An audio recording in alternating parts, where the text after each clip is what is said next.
So the final part of a cross stitch in many cases is to do some back stitching.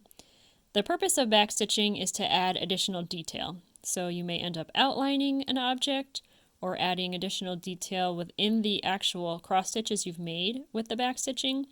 It gives it more definition and a more defined look.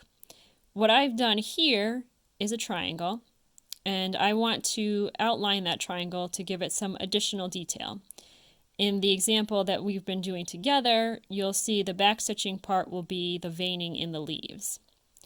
So for back stitching, in many instances, and in this particular case, you're going to need just one piece of thread. So you'll go ahead and thread your needle.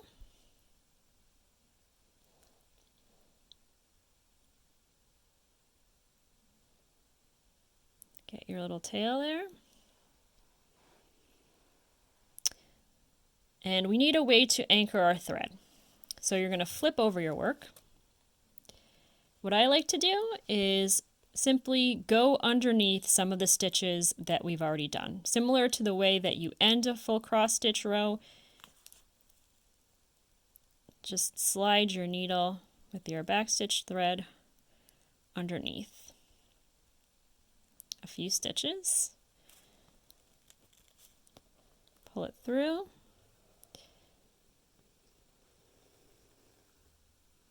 And you want to leave a little bit on the end, so just about that much or so. If it still feels to you very loose, like it didn't take very well, you can go through a second time. So I'll do that here, just going in the opposite direction. You may or may not need that. It just kind of depends. If you think that when you've pulled it through it just seems very loose still and it's not really anchored well, you might just want to go through a second time. That's optional. That's just kind of based on feel. So now that you've got it anchored in, you're going to flip over to the front. And you'll be starting from underneath. So with back stitching, you want to back stitch about 2 or 3 spaces apart, and I'll show you what I mean by that. First off, I'll show you the stitch just 1 space apart so you understand how it works. So what I want to back stitch is going to be, I'm going to put a line on the top here of this triangle, and I'm going to start on the right side. So I'm going to come up underneath,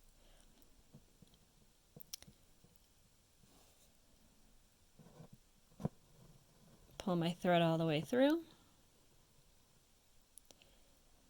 and then go down to the right, so the hole immediately to the right there.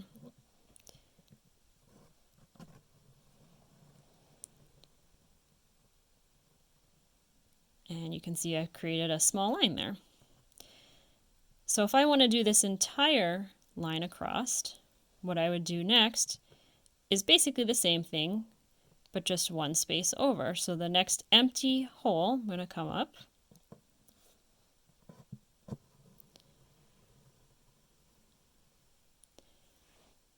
and then go down in the hole that I actually have already gone through before, so I'm connecting my line. You can see here I've got some crazy thread that's starting to curl, so you want to try to loosen that out, go slow so it doesn't end up in a knot.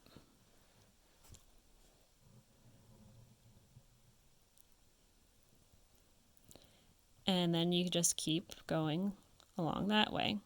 Now what I had mentioned earlier was that you want to do your spacing about, it's personal preference truly, but 2 or 3 spaces apart is kind of what I like to do. So here I've only been showing you 1 space apart, so from 1 hole immediately to the next hole.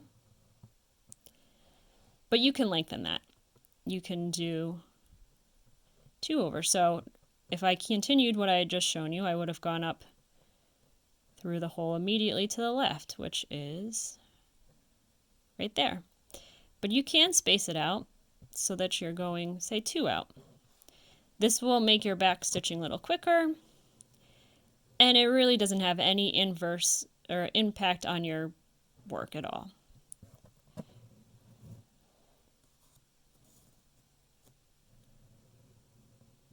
So there you can see you've just done 2, and it basically looks the same. So I'm going to do 2 again. So instead of doing this hole immediately where I started, where the black ends, I'm going to go all the way to the end here, come up, and then go back down. So basically what you're trying to do is you want to continuously connect your lines. So now you can see I've got a line all along the top here. Now when you want to do a diagonal, like if I wanted to come down along the side here, you can do the same principle. It may not look perfect, but that's only if you get really close that you might notice that part of the stitch is just a little bit outside of the back stitching. So you want to start a couple away and then connect up to where you just started.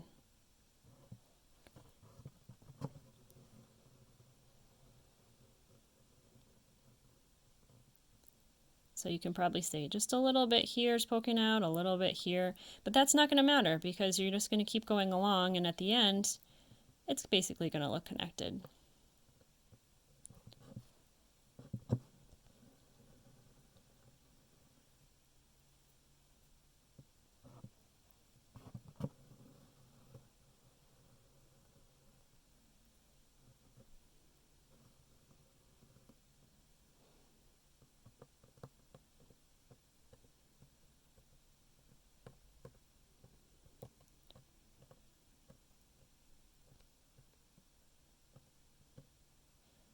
You can see, even though I've been doing cross stitch for a couple years now, sometimes it takes me a little time to find the hole that I'm trying to get into. That's definitely natural. I also find sometimes if I'm tired, I'm more likely to not be able to find what I'm looking for. So what I could do is well, actually what I'm going to do is I'm going to make this triangle into a little pyramid. I'm not going to have a point at the top.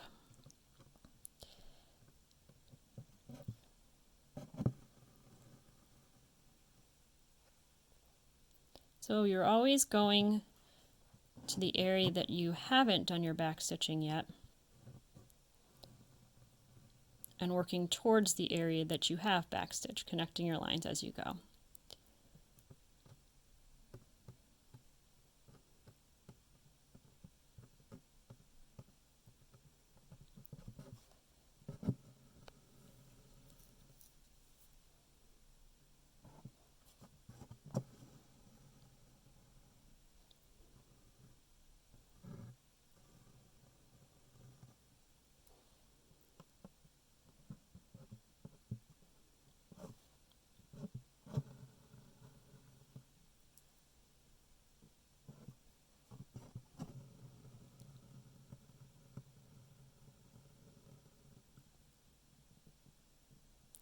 So now I've entirely outlined my pyramid. Now you're looking at it very closely. So of course from this angle you'll say there's some holes here where it's not been outlined. If you back up and look at this from far away, it's going to have a very different appearance. It's basically going to look like a pyramid, an upside down pyramid. And in the veining on the leaves, it's going to just look like the veining in the leaves. It actually will look even better. So there you have it. You basically finish off your stitch by sliding your thread underneath, your needle and your thread underneath again, finishing it off just the way you had before. You can go again underneath stuff that you've already stitched, where you've already put your back stitching. That's fine. Doesn't really matter, as long as you can find a solid place to anchor it.